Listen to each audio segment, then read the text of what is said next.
You're watching PBS Hawaii, supported by viewers like you. It's not just storytelling, it's the essence of Hawaii. PBS Hawaii, home is here.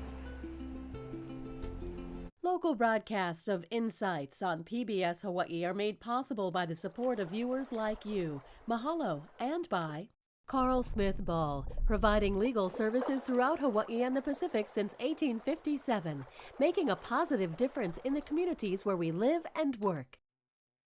In Hawaii, surfing is more than just a sport. For many, it's a way of life that's deeply rooted in our culture and history. Starting next spring, high school surfing will be an interscholastic state championship sport. The historic move to officially add surfing to the athletics lineup has been years in the making. We'll hear how the program will work, what are the safety concerns, and how will this benefit students. Tonight's live broadcast and live stream of Insights on PBS Hawaii start now.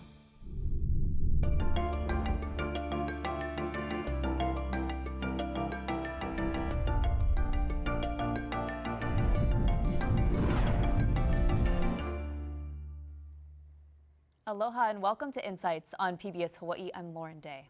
Hawaii is considered the birthplace of surfing. The sport dates back thousands of years, with its global popularity skyrocketing because of Hawaii's Olympic waterman Duke Kahanamoku. With the sport so ingrained in Hawaiian culture, it may seem surprising that it's only now being recognized as an official high school sport. Next spring, students statewide will be able to train and compete for a championship. Tonight, we're asking our panel about the competition structure, how this change will celebrate our cultural heritage, and how students will balance books and barrels.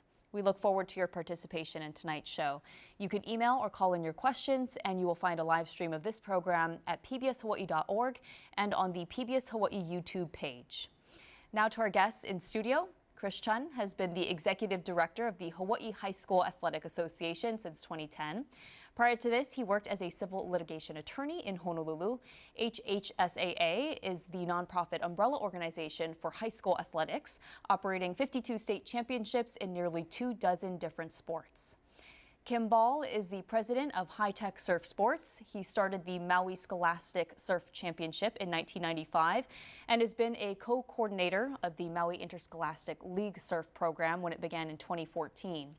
He's also a member of Mayor Bisson's Lahaina Advisory Committee after losing 3 family homes in the wildfires. Beth Matsuda is the founder and former coach of the Waiʻanae High School surf team. After many years of lobbying, the team has been competing with other public and private school surf clubs for the past several years. She also worked to set up junior lifeguard clinics and ocean safety technician trainings. And Kaya Okimoto is a junior at ʻIolani School. She has been a member of the school's surf team since her freshman year and represented Hawaii alongside her teammates at the National Interscholastic Surfing Championship in California last year. Kaya also plays varsity softball. Thank you guys so much for being here tonight. What an exciting change opportunity for Hawaii students. Kim, I want to start with you. This is something that you have been advocating for a long time. How are you feeling that it is finally happening for Hawaii high school students? Well, I can tell you our student athletes and our coaches are very excited about having a state tournament. I mean, it's one thing to compete as an MIL league, but you know, they want to be like all the other interscholastic sports and be able to compete for state title. How long have people in Hawaii been pushing for surfing to officially be a high school sport? Talk to us about this lengthy process to get here. Well, like you said, we started club surfing on Maui, high school club surfing in 1995, so that's 19 years we did that, and then we've had, you know, MIL surfing 11 years. Our administrators voted to accept it in 2012, and then in 2013 we did a test, a test season. In fact, when they approved it, the DOE hadn't even approved it as an interscholastic sport. It was as a club sport. So then after our principals voted it in as an MIL sport, they had to change the guidelines and retroactive to make an interscholastic sport. Beth, how are you feeling about this finally happening? You've also been advocating for it and lobbying it for a while. What do you think it means for Hawaii students? It's a big excitement because we started off with only 5 OIA schools, and we have 23 coming up this season. So we had like Sarah Fairchild put Instagram on Dukamoku Foundation. She put my email, and I had parents and kids calling me, none of those schools, just parents and kids. And then I would call the schools and try to set it up. But it took us about 27 years to get it going. It's so surprising that Hawaii, of all places, has taken until 2025, I guess 2026 will be the official date, to make high school surfing official. Why do you guys think it's taken so long to get to this point? I wish I had the answer. The resistance, 2 reasons I think. One was liability, which we've discussed earlier, and second was the cost. And so I think those were the 2 obstacles, but we've proven that it's a safe sport. 11 years in the MIL, we've never had in any of the competitions, a dislocation, a fracture, or even stitches. It's been proven to be a safe sport. In fact, our athletic trainers that get that have that job to work the surf meet, they all raising their hands. I want to do it because it's pretty easy to do. So. Kaya, I had the pleasure of chatting with you before we even went on the air here. You've been surfing essentially since before you could walk. Is that true? Were you surprised to find out as you got older that surfing was not an official high school sport? I was surprised to see that it was only a club and it wasn't a high school sport, because I feel like it's such a big part of Hawaii's community and it should be recognized the same as all the other sports. How are you feeling about it now going into? I'm excited, yeah. Do you think it's gonna maybe just change how you feel when you're out there riding those waves? I feel like when as a school sport, it changes the meaning of surfing in a contest. You're not only surfing for yourself, you're representing your school and your teammates and even your town. Beth, what has been the reaction from maybe other students that you're hearing from that this is finally happening? The kids are really excited. I mean, we went from 13, 14 schools to 23 schools this year. So the kids are super stoked that this is finally happening. And they're just wondering why it took so long. Chris, can you talk to us a little bit about what the structure of the divisions are going to look like, and then maybe even that championship that's right around the corner? Okay, so in the spring, for the first time, for this first inaugural year, we're going to have 1 division. In other sports, we have multiple divisions, Division 1, Division 2, Open Division. But we will have 3 disciplines. So we'll do bodyboarding, longboarding, and shortboarding. We have participation from all 5 leagues. We'll have a league champion from all 5 leagues. We'll have about 162 surfers compete in boys and girls total for the first state championship. So we're really excited because this is going to be one of our bigger state tournaments, probably right from the start. And this is in May, right? It's in May. Tell us a little bit more. Where is it going to be located, and just more logistical details? So we've been working with the MIL because the MIL is obviously the leader in the forefront in surfing, interscholastic surfing in Hawaii. So we consulted with Kim and we came up with the best place would be Ho'okipa, right, for the first one. It's going to be the first week in May. He assured us that, assured us as best as he could that would probably be the best place for waves to get, because now, as you know, that we're not only looking for fields or sites to do a state championship, now we actually need Mother Nature to cooperate and give us waves to do it as well. So it's going to be Ho'okipa. I think we have a backup in Lahaina. Kahului Harbor. Kahului Harbor. That's the backup. So if we have to shift or pivot last minute, we can on that same island. But yeah, we're looking for the first week in May. Really exciting. Kim? Will we have a waiting period? There's not going to be a waiting period because we have high school students that are flying over to do it. So it's travel and logistics. It's not like a usual surf competition that you guys are used to. It's going to be like a... So if the waves are small, We're going. Beth, going. we're going to have waves. Okay. Hey, first and second. don't Guaranteed. jinx it. Yeah. Knock on wood.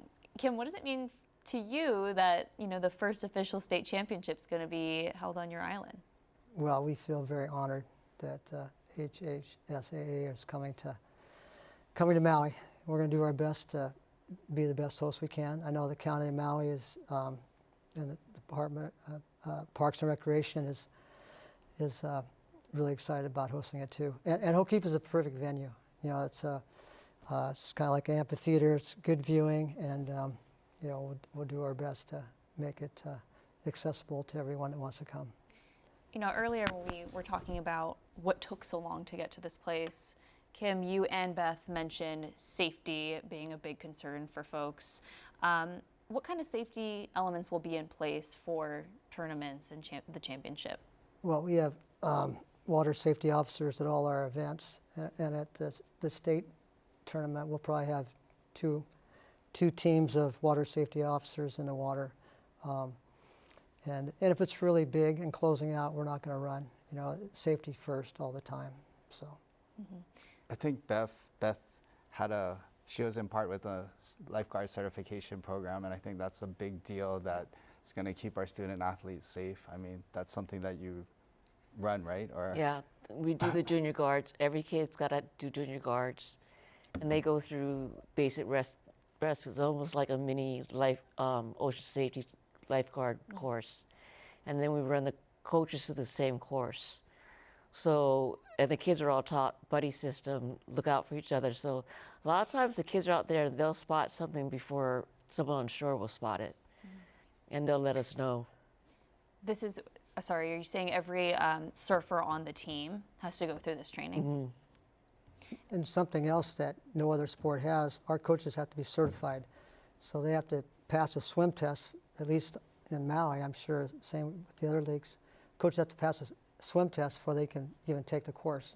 And then it's open ocean rescue, life-saving skills, CPR, and first aid. The coaches have to take that class. And then they impart on Maui, we don't do, some will do junior lifeguards, but it says, I think the DOE guidelines say, or a similar program. And so the coaches, after they pass that course, they'll do a similar one for their student athletes. How closely, I would assume, and correct me if I'm wrong, is either HHSAA or the teams, the schools, having to work with ocean safety? Really close. I mean, the guidelines were pretty strict when we first started. I mean, they made it strict. So basically, we're training another 120 to 150 lifeguards in the MIL every year.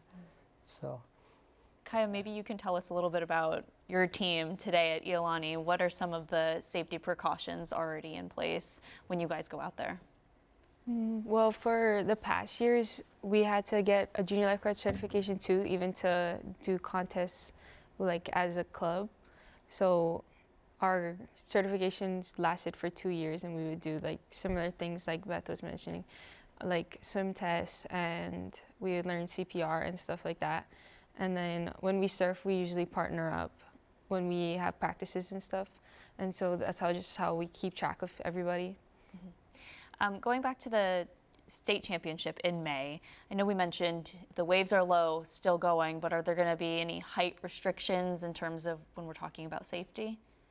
yeah, I mean, we have an experienced contest director who will make the call, but we're not going to put student athletes in danger. So, yeah.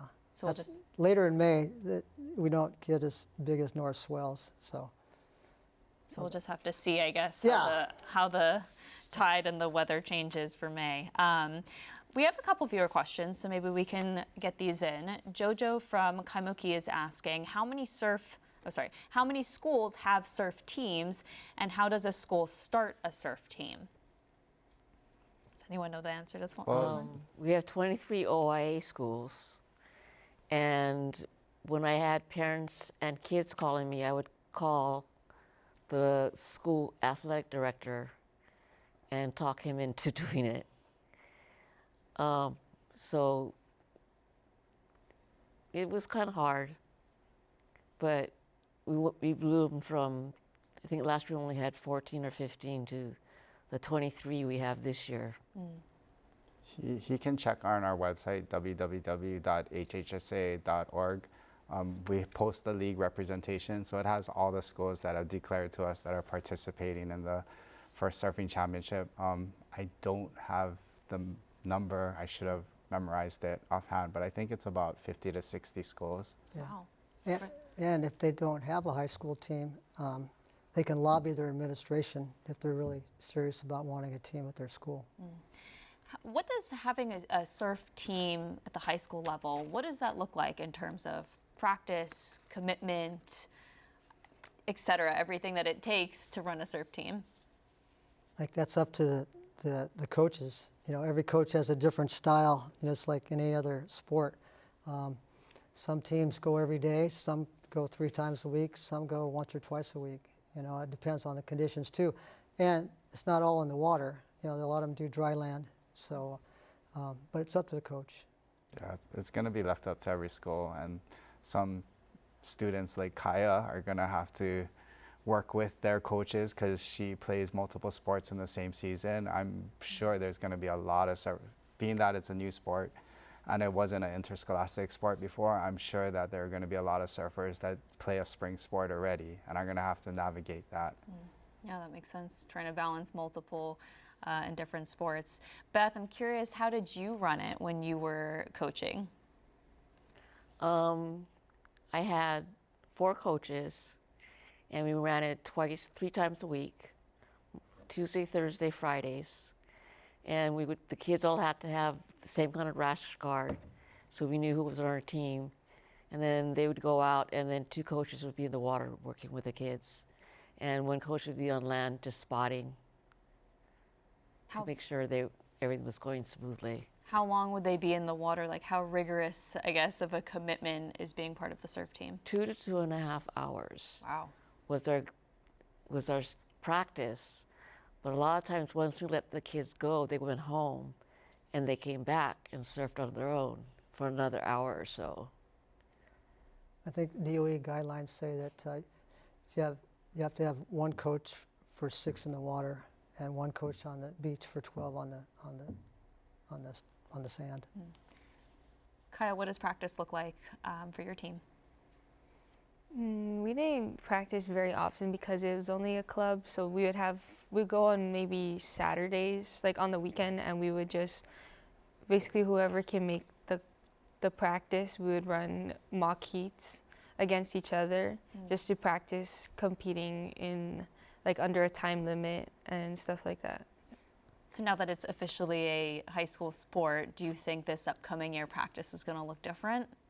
Or have you been told what it's going to be what it will look like? Yeah, I think my coaches want to practice more this year, especially since we have a relatively young team this year. So just practicing more and getting their experience up. Yeah, that makes sense. Going to be more striving for heading to that state championship, right? Mike from Makiki is asking, and we covered this a little bit, why has it taken so long to do this? And are we going to be surfing against the states? I guess, are we going to have championships or tournaments against other high school students in other states?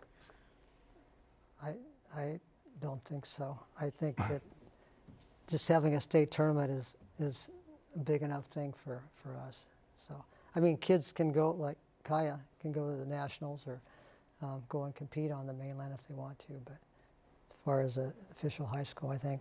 The Kazuma family runs the Honua International High School meet during the summer. So our kids get to compete against other countries and other states then. But it's not organized through DOE or HSA. When we talked about safety being a big concern and working closely with ocean safety, what other maybe aspects of safety had people so concerned that it took us this long to get us to this point? I'm assuming drowning being the biggest one, but maybe there's other factors that make surfing potentially dangerous sport. Well, the big S word always popped up, sharks. That was always something that the naysayers threw out there. And not being able to have a controlled environment, I guess. That was another one, that it's not like a basketball court or a wrestling mat. It's a, it's a pretty big playing field, so. I mean, surfing has had its share of obstacles, but I'm not necessarily sure like the ones we've discussed are like kind of the primary. It's a combination of everything. And part of the reason I think it's taking so long too is because they've done such a good job on the club level with surfing. You got to remember that once it becomes an interscholastic sport, there's so many other things that are tied to it. I mean, there's so much different responsibilities. There's so much things that the student athlete has to do. There's different things that the coaches now are responsible for. The athletic directors, the schools become liable for. So being so successful on the club level and the Kazama family that you mentioned, that makes it an ideal way for it to stay out of the interscholastic arena. Not saying that it's right or wrong that way, but I think that had a lot to do with it. And another thing is that we're such a small state. I mean, surfing should be a state sport because we live in Hawaii, but we also have 20 interscholastic sports that we offer already. There's only 3 states that offer more than us. And you think about that, a state the size of Hawaii, and we have way more sports than California, Texas. It's not even those states that beat us. It's one of the smaller states that have obscure kind of sports that beat us. So so much is stretched thin financially, statewide, that we put on our athletic administrators already, that we're putting on our legislature to fund, that it kind of, I can see why it took so long from the administrative level. From a surfer standpoint, maybe Kaya, you can weigh in on this, and Beth, are sharks top of mind for you, or what safety elements do you guys think about as a surfer? Like, is there anything that scares you when you go out? Well, we fly drones out to check the waters before the kids go out. And then we fly the drones periodically during the thing just to keep an eye out. So it gives us a good overhead view where the kids are, and it keeps an eye out if there's any sharks moving in, and then we'll just call them all in. Kaya, what would you add to that? I mean, you've grown up surfing. So I would assume it's like second nature to you, but do you think about the risk? Yeah, how does someone who's in it feel about that? I think if anything, they're always gonna be there. It's their home, so you can't really put like a limit on it because it comes with the ocean, and like that's just a part of surfing, basically. Yeah. Are there other maybe risks that people thought about, being hesitant towards making high school an official sport that you guys have to face? I think it's just everything, like the drowning, right? And there's current in the ocean and the big waves, so it's just a lot on the table that that's why surfing is having so much pushback. I feel like there's just a lot of aspects to why it wasn't an automatic yes. Mm-hmm. Chris, are there going to be both junior varsity and varsity divisions? So we only run varsity under the state association, but I'm sure schools will eventually have junior varsity and varsity competition. They do that on the league level. So do you guys think that any student, even if you've never surfed before, will be able to join the teams, or will you have to be, someone like Kaya who is coming into it pretty experienced? That depends on the team. Like we had a new school, Kalani Akoi, and basically when they started a couple of years ago, everybody was a beginner surfer, and they bought beginner boards, and they had a really good coach, and she taught them. And last year they were actually competitive, especially their girls. So yeah, you don't have to be an experienced surfer to be on a surf team. I think Barrington High School actually has to teach his kids how to swim first. That makes and sense. once he's sure that they all know how to swim, then he'll take them out surfing on small waves and build them up that way. So, so we're all aware of they have to have a certain level of swim ability. I think that's why we kind of focused on starting with three disciplines, bodyboarding, longboarding, in addition to shortboarding, because I think those are easier to begin with. So that might fit a lot of the kids who haven't been surfing from when they were little, like Kaya. It's a good opportunity for, I guess, the schools and teams that are willing to take, you know, new people. I grew up here my whole life, but just didn't grow up with surfing parents, and it would have been really cool to be able to say that I can surf. Eric in Kailua is asking, please explain the significance of the sport now being sanctioned. What does that designation mean? What exactly changed? So I can answer that. That means that all the student athletes follow under our eligibility rules. So now they have to be amateur, they have to have a 2.0 rule. They follow our transfer rule now, so they can't just go play at one school 1 year and then transfer to another school and play. Our coaches have to be certified now. They have to turn in rosters. They have to take courses. So it falls under the same rules that they have to, same rules that a football player would have to follow, a surfer will have to follow now. We've got a question about, I guess, back to the logistics of the state championship in May. This viewer emailed in asking, will it be televised? Yes, it will be on Spectrum. Very exciting. And then how exactly is the scoring going to work for the students? We're kind of going over that. I think Kim Yeah, has a better view. Dave Kazama is the HHSAA surf director, and we're going to use, I think the ISA scoring is what he told me. So it's what they use for the International Junior World Championships. So it'll be team scoring. So it'll be good.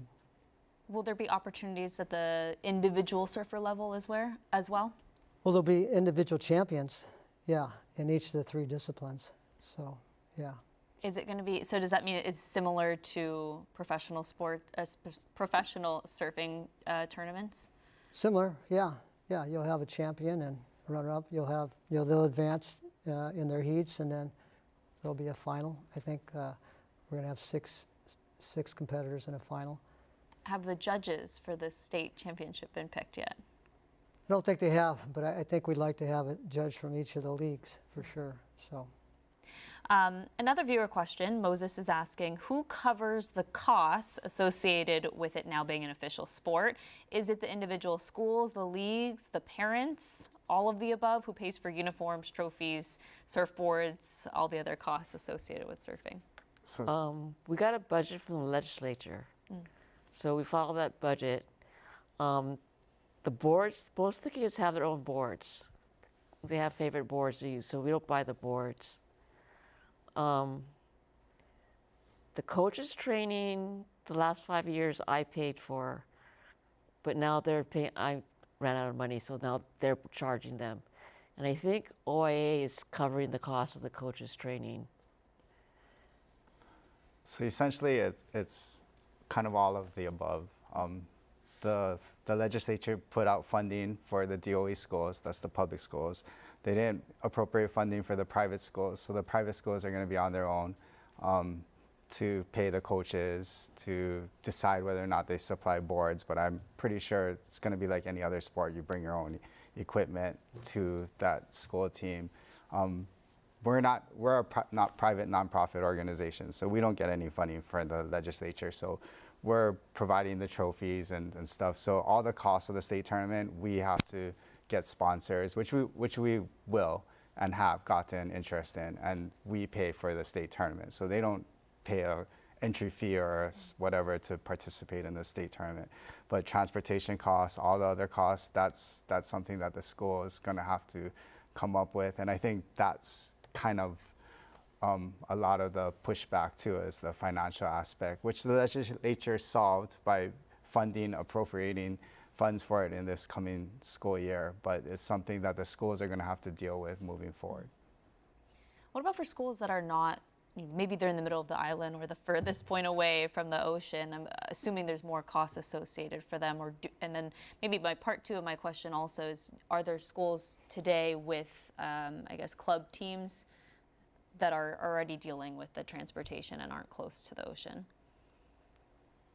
Yeah, transportation is probably the biggest cost for all the schools and all the sports. So I mean, that's where most of the funding goes. I'd assume, yeah, the farther away you are from the ocean, the more your transportation is going to cost. I don't know what else. Yeah, I mean, our you know, year in, year out, our best surf team on Maui is King Kekaliki High School. They're up country, and I think they're responsible for their own transportation. I don't think they have a team bus that goes to the practices. But I have to tell you, Hana, you know, this is a small school. That's why this is so good that we have this sport now. Small school, they can't compete in a lot of other sports, but they can in surfing because it's individual. But they have a long way to drive, so they have one of those little yellow mini school buses, and it was pretty funny the first time I saw it. They have all these surfboards on the floor of it and taking their team out. So, and then when Hana hosts a meet, you know, I think a lot of the schools will rent vehicles and take the kids out there. That's really cool. Shows the commitment both from the teachers, the coaches, the students, and their parents to make it happen.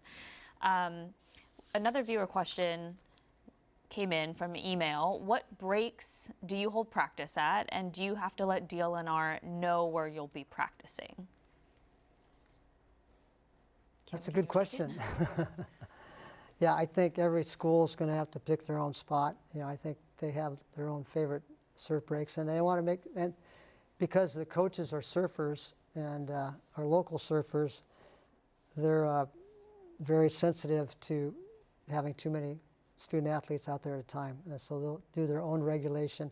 And I know with our coaches, like Hokipa is basically the surf break for the North Shore. We have 4 or 5 teams that like to go there. They have their own little team reach set up where they communicate about when they're going to be there, and so they're not all there at the same time. So they work, I mean, our coaches work together very well. So, and I think that'll continue through the other leagues too. Our DOE teams have to be at a beach that has an ocean safety lifeguard. So we always have an ocean safety lifeguard, and we have a jet ski available. At all the practices? That makes sense. Are there any, because I have heard this from friends that surf, but any tension at all between, you know, just surfers out in the water and the high school students that might be in there? Never. They get to be great buddies. Yeah? Yeah. I think everybody has a little more compassion because they're student athletes. Yeah. So I think they, you know, I don't think it's... I would hope so. Yeah. Beth, you know, having been a surf club coach, also helping to, you know, create and found the Waiʻanae surf team out there, you talked about this a little bit already, but what are some barriers that students and coaches may face as they start to create their teams? Basically, we had admin pushback, and that again was because of liability, and they were worried about drowning and about sharks and all. So we went over them, what we do. All the kids had to take junior lifeguards under a junior certified coach. And the coaches all had to be certified as coaches. So that kind of eased a lot of the tensions. So, and then we said that we would practice at beaches with ocean safety lifeguards. So that's another insurance. Any maybe advice you would give to students or parents who want their school to form a team, but maybe they're not one of the, you said roughly 50 that might be participating this upcoming year? They can call me or email me, and then I'll contact their administrator and go over what's required. What's your email? makahasurfanty@gmail.com. Perfect. makahasurfanty@gmail.com. John from the North Shore wants to know, are the practices going to be organized events, and will they need permits? I don't think so. We've never had to use permits. No. Just students going surfing. you probably wouldn't even notice or maybe guess that they're even part of the surf team, just anybody surfing out there, right? Hopefully. You know, this I think is a big moment for our state. What do you think, maybe we can just go around the table, this means in terms of honoring Hawaiian culture and Hawaii's history? What does this moment mean for Hawaii and also for the students? Whoever wants to start can go first. I think it recognizes that Hawaii was the birthplace of surfing. And it's our duty to perpetuate the sport and the culture of it. So I think that's a big part of it. It is our state sport. And you said it earlier, Duke Hanamoko is the father of modern day surfing. I mean, they call Huntington Beach Surf City, but Duke went there and taught them how to surf. So, yeah, it's just, it's who we are. Are you hoping that this will maybe even educate the next generation and more students, more people about the history and the meaning of surfing to Hawaii? Yeah, I mean, it's, you know, a lot of great athletes are surfers, and now they'll be able to be the Scholastic Surfer of the Year or the outstanding athlete at their schools now. That's happening now in Maui. You know, they're able to use the weight rooms at the school. The athletic, you know, trainer can help them. So yeah, these are benefits that as a club you never got before. Mm-hmm. Kaya, anything that you would add to that? Yeah, basically, I think that having surfing as a high school sport will encourage surfing for future generations and any future surfers, especially since that now it's highlighted as an actual sport like all the other sports. It'll, hopefully inspire a new generation, especially since Hawaii is, like Beth said, the birthplace of surfing. This is the sport of our culture, basically. Mm-hmm.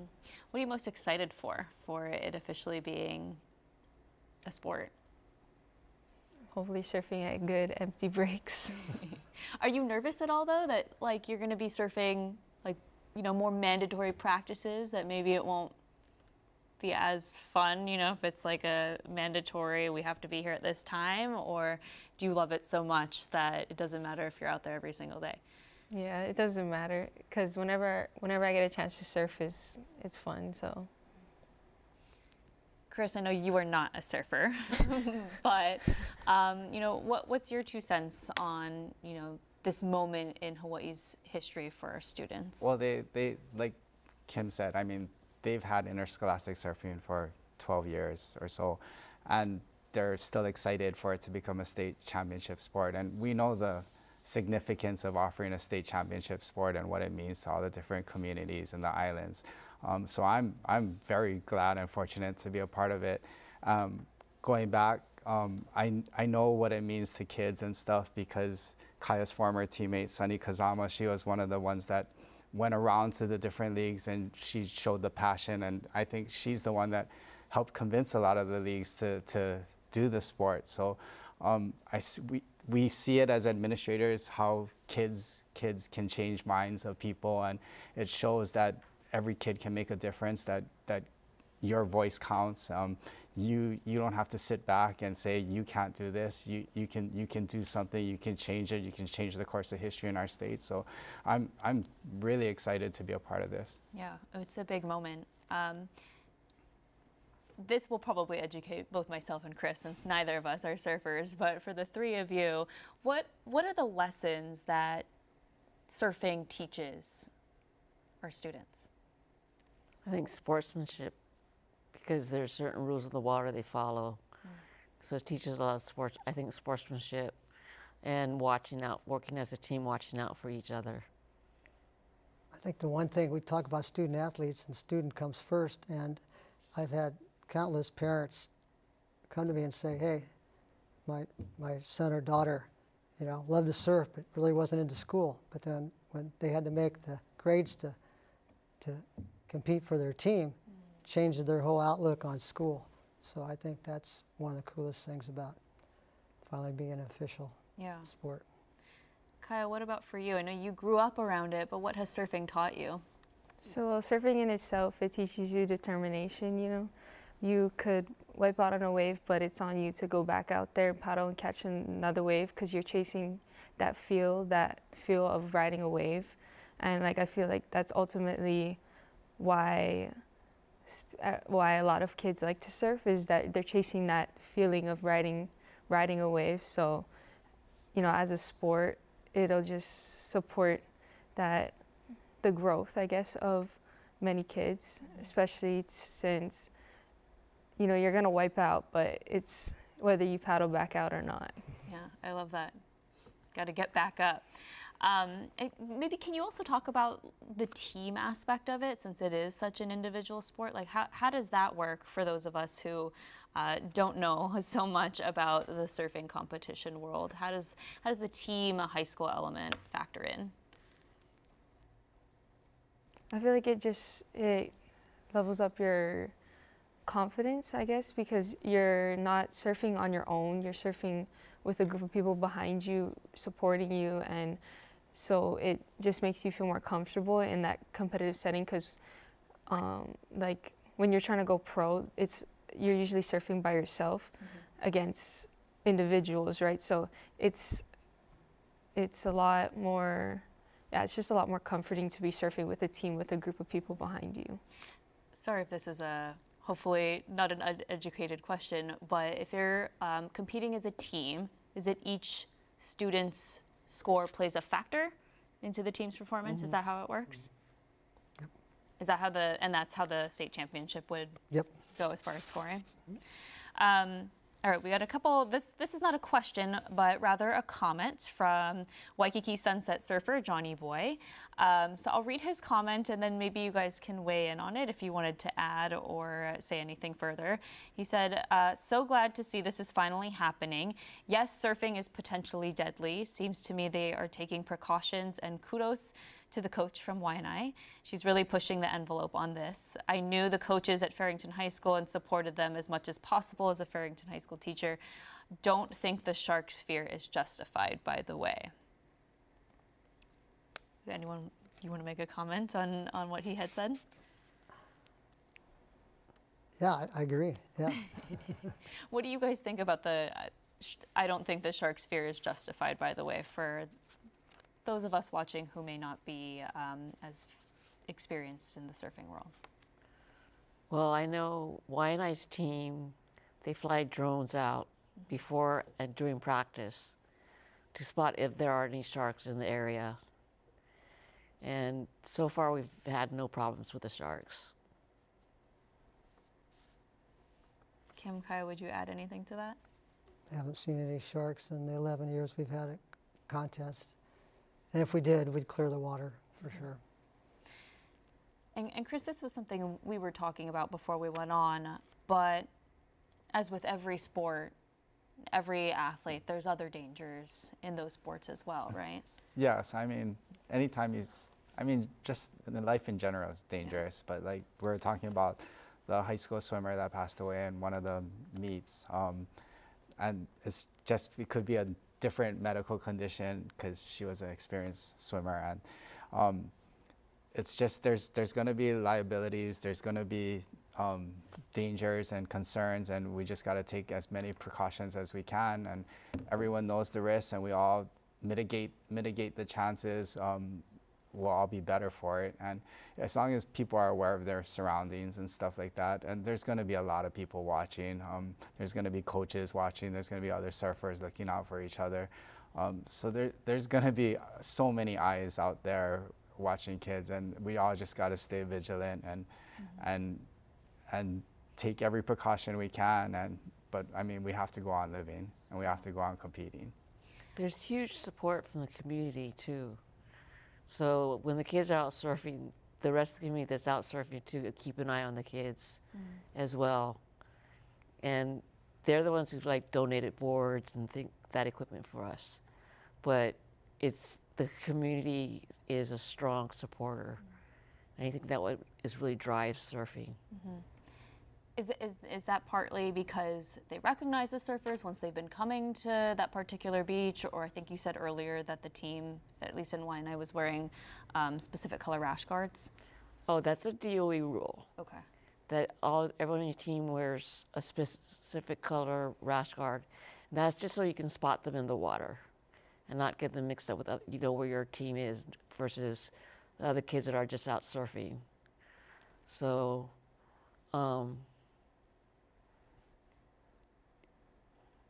I've had kids that dropped out of high school and said if they had surfing in high school, they would have stayed in school. That kind of goes back to what, Kim, you were saying about it motivating students to do well in school. Absolutely. So that they can continue to surf. Yep. This is related to, Beth, what you just talked about, but we have one viewer asking, is there going to be a dress code for surfers for the young women and men? Anything else besides the rash guards that our viewers can know about? We're going to have a dress code. Yeah, no thongs. Yeah, they have to, boys and girls have to be covered. Yeah, we have a rule at the MIL. And then for competitions, we'll have uniforms, so the judges, it'll make the judging easier, same like any other surf competition. yeah, I'm assuming and they're probably bright colored rash guards to Yeah. help you guys spot them. yeah. That makes sense. Andrea's asking, will students who participate in the high school competition also be allowed to compete in amateur or even professional competitions while they are in school? So amateur competitions for sure. Professional competitions, if they declare themselves as amateur into that competition. Golfers, tennis players, bowlers, they all do that, but they make sure that they don't win any prize money at those events, that they declare themselves, I'm an amateur participating in this. So it'll just be like any other high school sport. For any of our viewers watching, maybe they have kids who are interested in starting surfing for the first time. Do the three of you have any advice or tips for the first time, person going out there surfing? Take a surf lesson. I really recommend not paddling out there and just trying to learn, because if you learn the proper way, you can learn in probably a shorter amount of time than you could teaching yourself, pretty much. And who should they take a lesson from? My dad. Your dad teaches? Yes. In Waikiki, right? Yeah, with Moni's Family Surf. Awesome. So you can hit up Kaya's dad and learn from a true professional. Yeah, Kim, Beth, anything you would add for maybe students watching who might feel inspired to give it a try? Any advice you would tell them? Just do it for fun. Yeah, don't make it anything but, fun sport for you.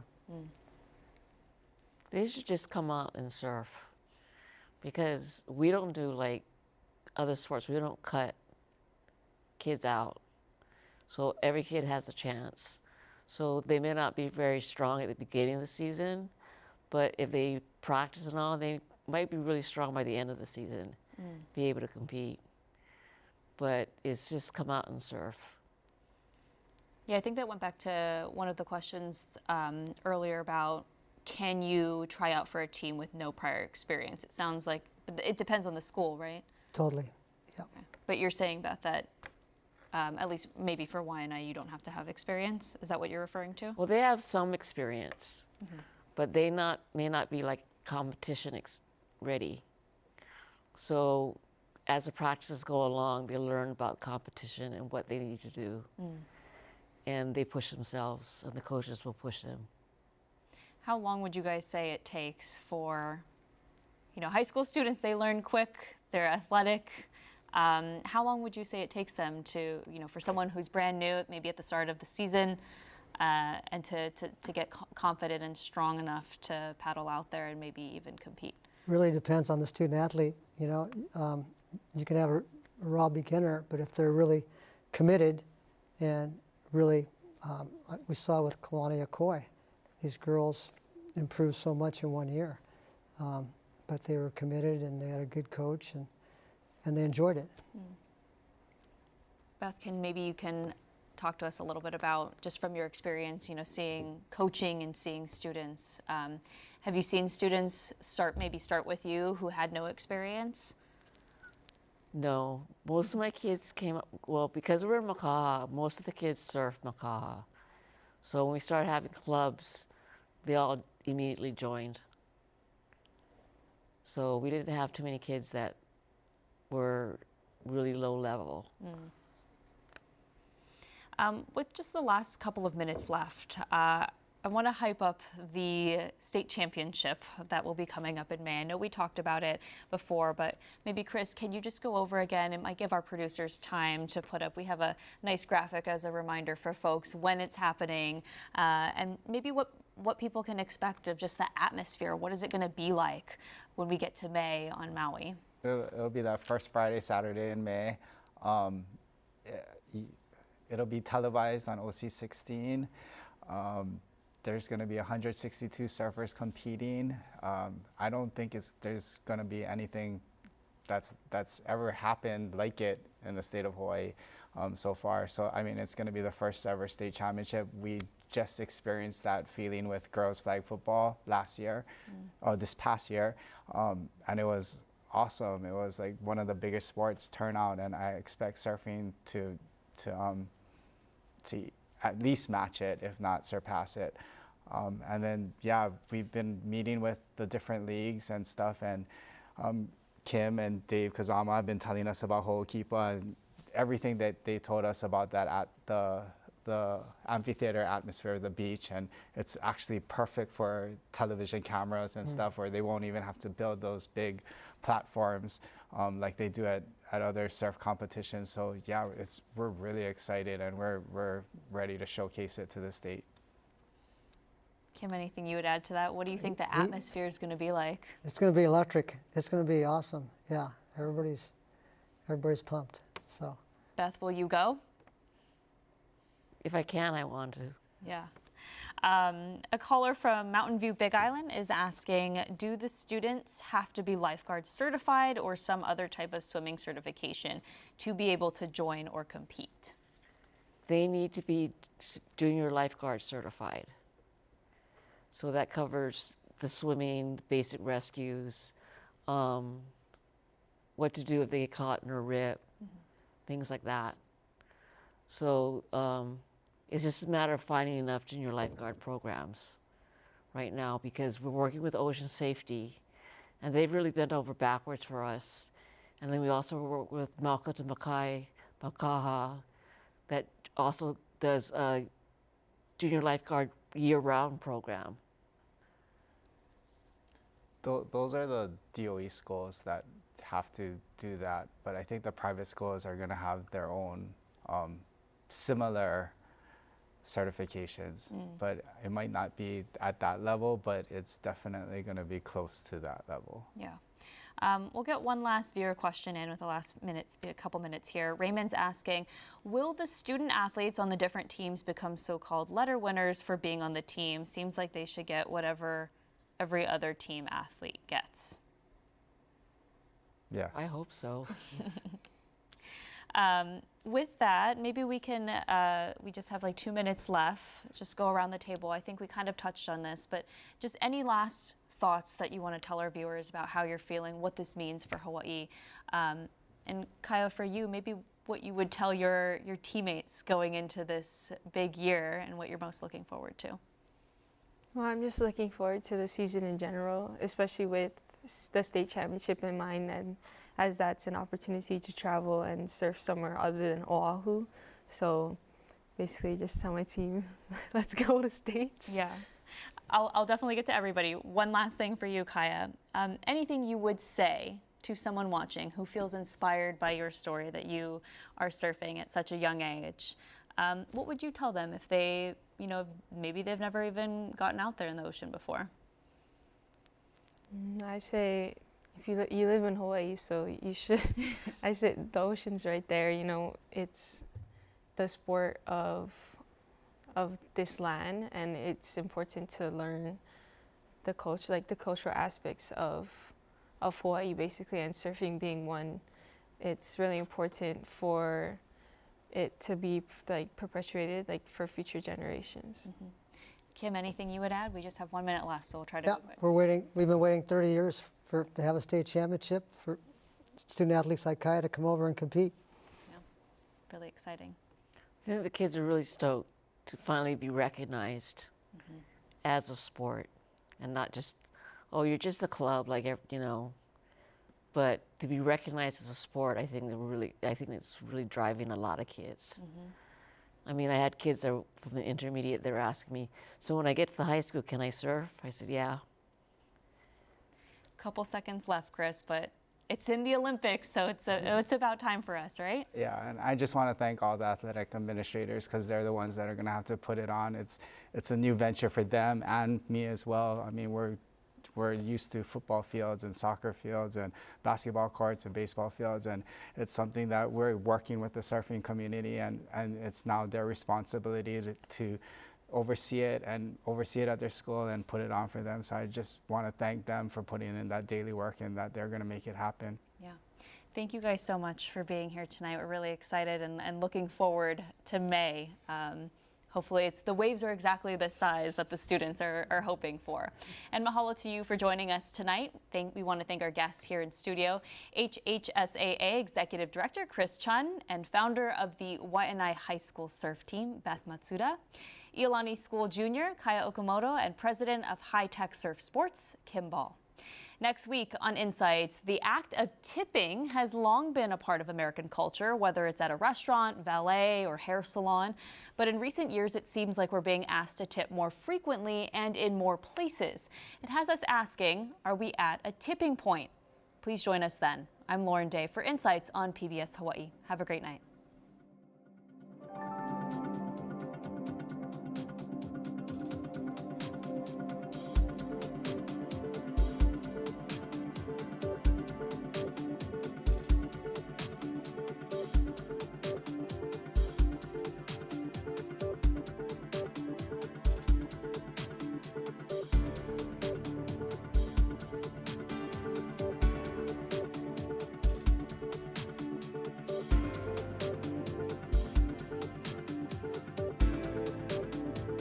Local broadcasts of Insights on PBS Hawaiʻi are made possible by the support of viewers like you. Mahalo, and by